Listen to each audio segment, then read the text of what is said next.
Para falar da quarta revolução industrial e dos impactos e características do mundo exponencial no qual estamos vivendo, eu converso agora no CRA Entrevista com Ricardo Pellegrini. Mas antes, curta o nosso vídeo, se inscreva no canal a serviço da administração e ative as notificações.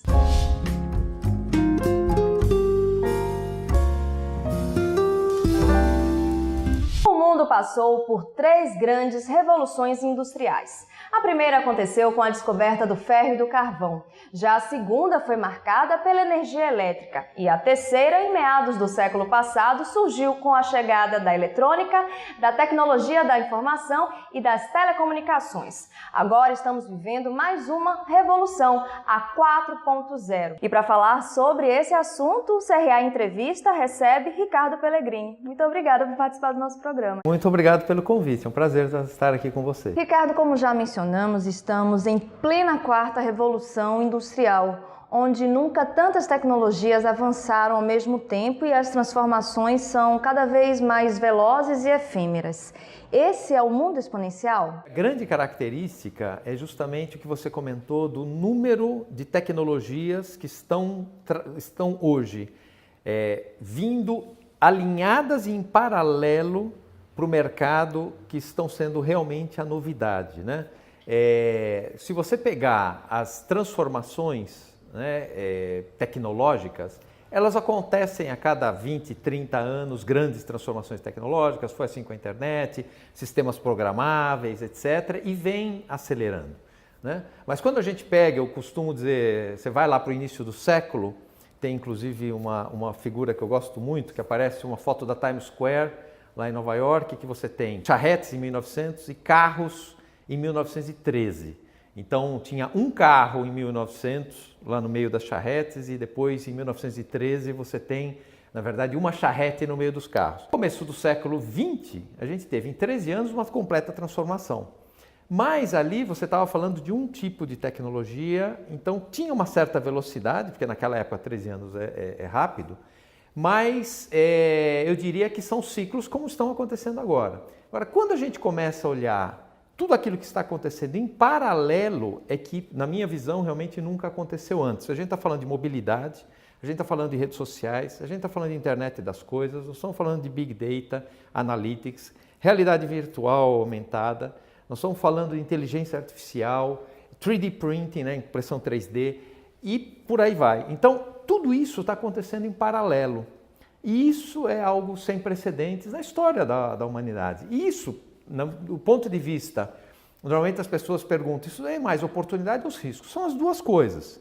Mas eu vejo muito mais oportunidades do que riscos, desde que você entenda e foque nessas tecnologias para extrair valor para as empresas e para a sociedade. Você já falou de oportunidades e riscos, e antes da gente entrar mais nessa questão, eu gostaria que você falasse o seguinte, como essas transformações estão modificando a sociedade, principalmente na economia e na cultura, né? Economia, você já começou a pincelar um pouco que as oportunidades existem, mas os riscos também. Então explica pra gente um pouquinho mais sobre isso. Falando da parte econômica, né, do impacto, né, social e econômico que você tem nas empresas e nos mercados. Nós estamos falando, por exemplo, dessa parte de mobilidade, né? Hoje a gente tem, através dos smartphones, né, dos telefones inteligentes, aí, a gente tem uma atividade gigantesca de interação, né, com as empresas e com as pessoas, né?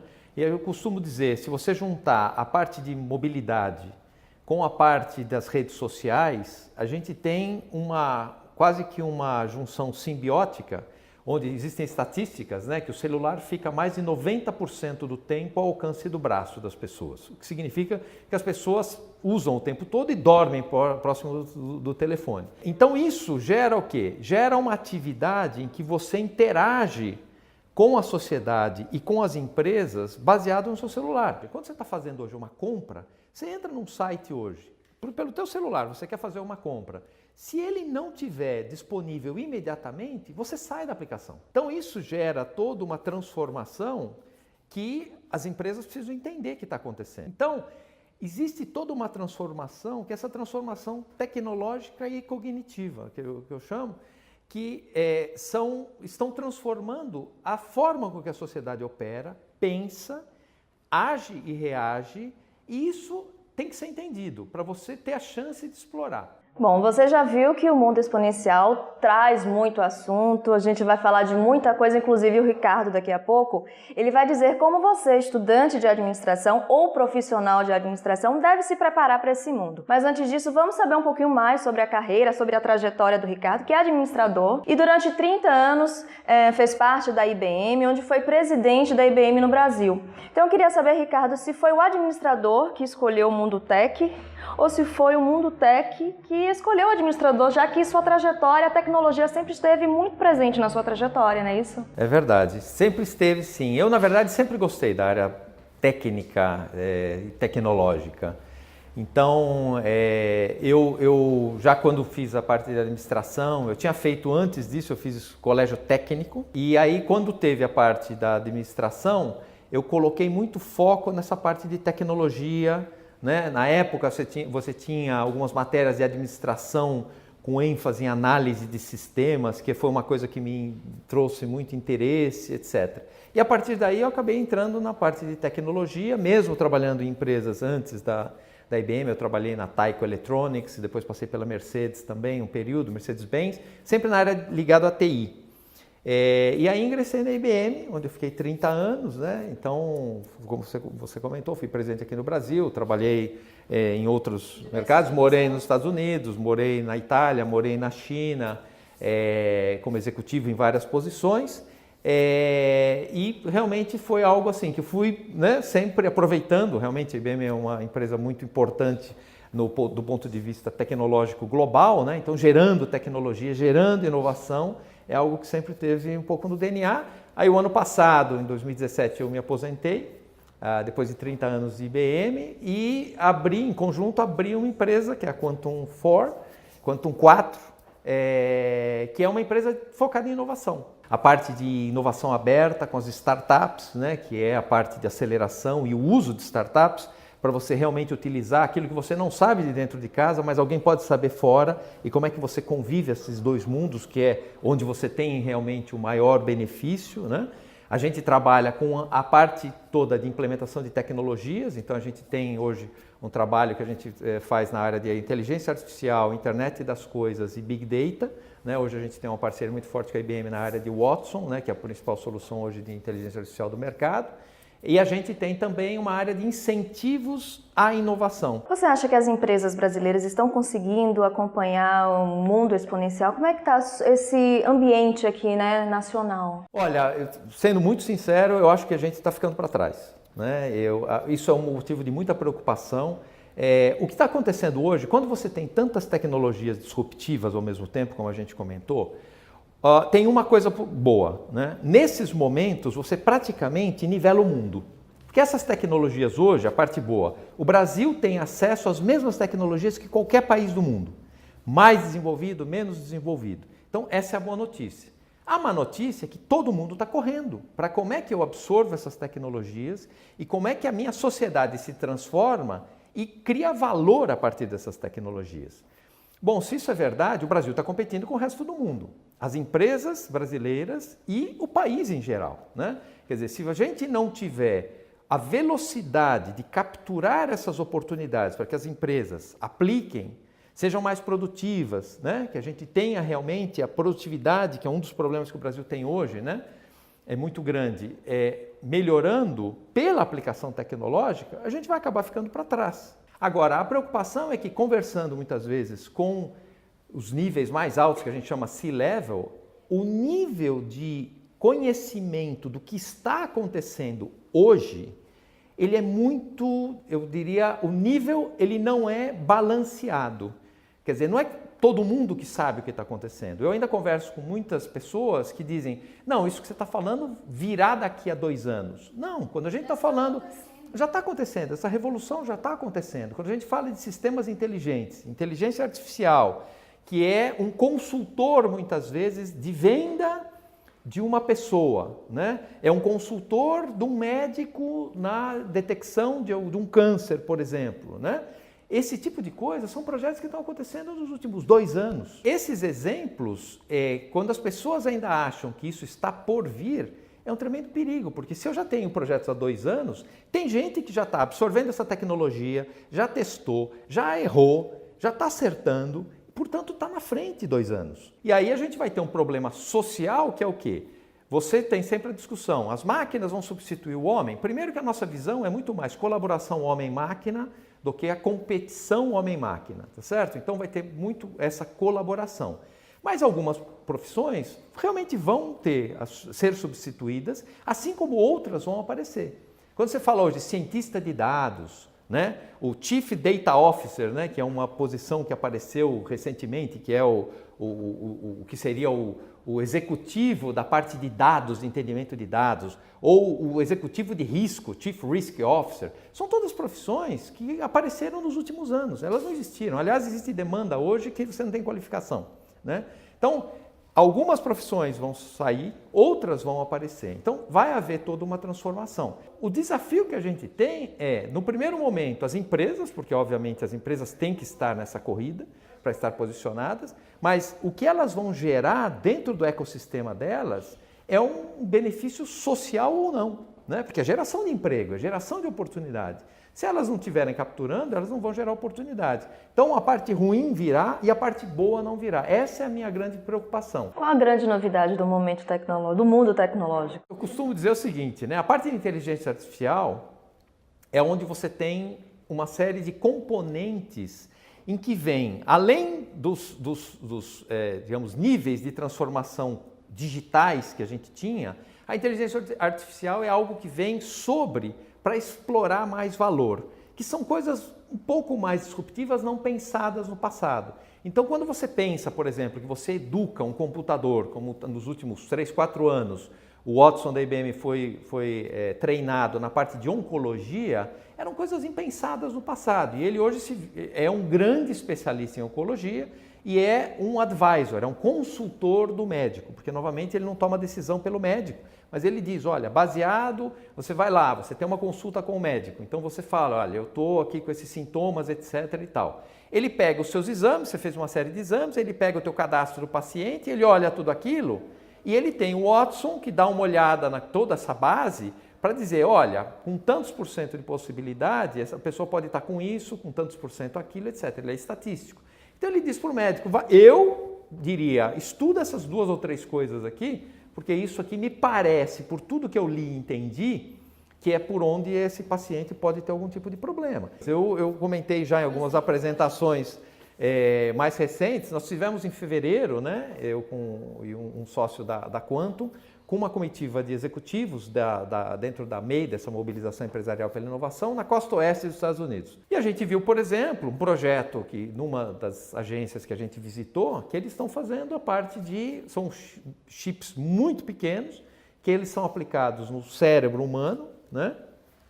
E eles já estão fazendo esse teste, quer dizer, nós vimos lá no laboratório, para que você possa ter comunicação de cérebro com cérebro.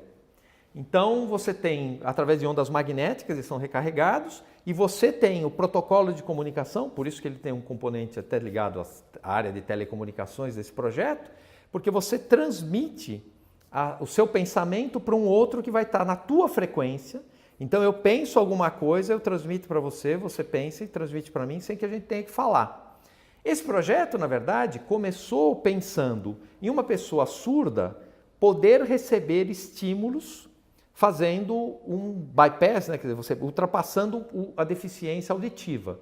Só que ele já se transformou em algo mais que já que eu consigo ter o cérebro entendendo alguma coisa que está sendo comunicado de alguma forma, e se eu colocar em 2 cérebros eles conseguem falar? E é isso que eles estão testando. A outra foi num projeto muito bonito na Universidade da Califórnia, que é de um brasileiro, inclusive, que é o desenvolvimento de cérebro in vitro.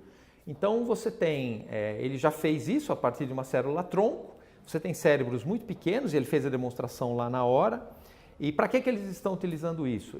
Ele faz estudos na área neurológica, e a área neurológica hoje você utiliza o cérebro de ratos e macacos, mas nenhum deles tem a capacitação do cérebro humano para você fazer um teste real. E você não vai utilizar, obviamente, seres humanos. Então isso foi um motivador. Ele faz estudos sobre autismo, ele tem um filho autista, inclusive, e ele está trabalhando nesse projeto E hoje, e ele mostrou lá pra gente, ele coloca dopamina, que é um estimulante, e o cérebro reage. Então ele coloca lá no screen, né, na tela, o cérebro, esse microcérebro, que é desse tamanhinho, reagindo a esses estímulos. A evolução disso, eles querem até o final do ano que vem, que esse cérebro consiga mover um cursor na tela, e eles estão trabalhando no tipo de funcionalidades que esse cérebro vai ter, até o ponto de ele conseguir realmente refletir um cérebro humano e aí poder aplicar ciência nele. Ouvindo você falar, né, sobre esses exemplos, parece que a gente está dentro de um roteiro, de um filme de ficção científica, mas que de ficção não tem nada, já é realidade. Já é realidade. Eu usei uma expressão outro dia, numa reunião aí que a gente teve com alguns empresários, que eu disse, o que está acontecendo hoje, se nós estivéssemos assistindo a um filme, seria fantástico. O problema é que nós estamos dentro do filme. Por que problema? É porque nós temos que fazer alguma coisa. Quando você está assistindo o filme, o máximo que você pode fazer é falar assim, olha, gostei, não gostei, eu vou conectar, desconectar, mudar de canal. Dá para dar pausa. Isso não dá para dar pausa. Então, nós estamos hoje, né? Eu tenho uma empresa e as pessoas que estavam ali todos são empresários. Nós temos que fazer alguma coisa com relação a isso. No mínimo, saber o que está acontecendo e decidir não fazer é uma decisão. Ou seja, não dá para não saber. Se você olhar e falar o seguinte, olha, eu nunca discuto esse assunto, porque esse assunto está sempre sendo discutido pelo meu time. Você já está perdendo, porque você, business leader, é quem tem normalmente o poder, a delegação para investir, para transformar o negócio, etc. Então você precisa entender o que está acontecendo, porque é você que direciona a empresa, né? Junto com o teu time. O teu time te traz, porque isso não é mais hierárquico, command and control, como era no passado, tá certo? O CEO é o único que sabe tudo e o restante só executa. Hoje, com a inovação aberta, são as startups que vão vir com informação. É o teu time que está pesquisando coisas que você nem sabe. Então você tem que estar aberto, a tua empresa tem que se abrir. Mas a partir daí, você tem que estar plugado, porque você conhece muita coisa. Então você tem que estar olhando e falando o seguinte, poxa vida, tudo isso que está acontecendo, meu time está plugado, está trazendo coisas, vamos por aqui, vamos fazer investimento, isso aqui é para o nosso crescimento, ou isso aqui é disruptivo, eu vou gerar uma nova linha de negócio, de repente vou fazer spin-off e vai virar uma nova empresa. Bom, Ricardo, a gente está chegando ao final do nosso programa, mas inclusive você já falou sobre os sistemas cognitivos, né, em alguns momentos do programa, mas eu queria que você falasse um pouco mais o que são, né, os sistemas cognitivos, dar alguns exemplos e como as empresas estão usando, né, os sistemas cognitivos atualmente. Na verdade, os sistemas cognitivos, você pode entender, eles interagem em linguagem humana, natural, eles aprendem, eles raciocinam através de algoritmos, né, e eles vão aprendendo através disso também, e eles conseguem interagir. E eu faço sempre uma analogia que eles são como uma criança, né? Os sistemas, eles não, quando você nasce, a criança, você nasce, entre aspas, sem nenhum conteúdo ali dentro. E você vai depois aprendendo. À medida que você aprende com seus pais, com seus parentes, etc. E você tem os experts, né, os subject matter experts, e as pessoas que conhecem alguma coisa e algum tema, que vão treinando os sistemas computacionais, inteligência artificial, etc. À medida que isso vai acontecendo, a máquina vai tendo expertise. Ela vai conhecendo mais e ela vai conseguindo ter conhecimento para ajudar a interpretar alguma coisa que está acontecendo e, normalmente, uma leitura de situações que pode vir através da carga de dados, normalmente vem. Tem um exemplo muito interessante do North Face, né, que faz aquelas jaquetas, etc., roupas, equipamentos, etc., né, para frio e tal. E tem, inclusive, isso tem um vídeo, está no YouTube, em que você tem o CEO global, né, do North Face, falando com o Watson, sistema de inteligência artificial, falando, olha, eu quero escalar o Everest, aí que época que você vai? Ele fica interagindo, etc. E aí vai listando os equipamentos, tal, que ele precisaria, tal, e ele vai selecionando. E aí ele fala assim, olha, eu gostei dessa jaqueta, sistema de inteligência artificial, lá o Watson fala para ele, olha, nesse período que você vai fazer a escalada, é um período que a possibilidade de chuva é de 3% só. Você realmente quer essa jaqueta que é para chuva? Porque ela é mais cara, né, que a outra. E aí ele fala, não, então pode ser a outra. Então, é o que eu falei, de um consultor do ser humano que vai te ajudar a extrair valor de uma interação humana. Ricardo, mais uma vez, obrigada. Um prazer estou sempre disponível para vocês aqui. nossa casa do CRA. Se você gostou da nossa entrevista, curta o vídeo, se inscreva no canal a serviço da administração e ative as notificações. Até a próxima!